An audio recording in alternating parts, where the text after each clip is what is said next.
వానకాలం వస్తే వరదలకు రోడ్లు తెగిపోతుంటాయి, వరదలల్ల ఇండ్లు కొట్టుకుపోతుంటాయి, ఊర్లు వరదల మునిగిపోతుంటాయి. ఇవన్నీ మనం నిత్యం ఏడో కాడ చూస్తూనే ఉంటాం.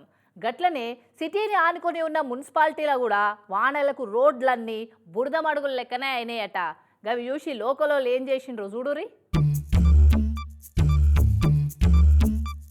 ఆహా, మంచిగా వానలా తడుచుకుంటేనే నడి రోడ్డు మీద వరి నాట్లు పెడుతున్నారు కదా.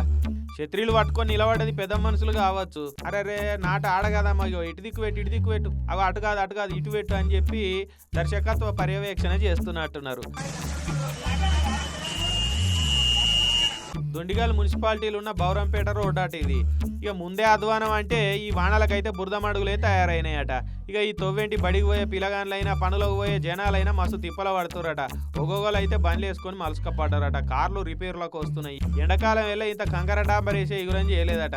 ఇక ఆ మున్సిపాలిటీ కమిషనర్కు రోడ్లు రిపేర్ చేయించాలన్న సోయి లేదు, లీడర్లకేమో పట్టి లేదు. అందుకే వాళ్ళు ఎట్లయినా కదలరని ఈ తీరులో నిరసన చేసినామని అంటున్నారు బౌరంపేటోళ్ళు. ఈ తొవ్వెంట పోతుంటే ఏది నుయ్యో ఏది కొయ్యో తెలుస్తలేదట. మా ఓట్లు కావాలా కానీ మా అవస్థలేం బట్టాయా లీడర్లకని గరం అవుతున్నారు. మరి చూసానా ఏమన్నా అనిపించి రోడ్లు సగబెట్టే పని చేస్తారో లేకుంటే అలవాటైన తీరులో దులుపుకొని పోతారో చూడాలి మరి.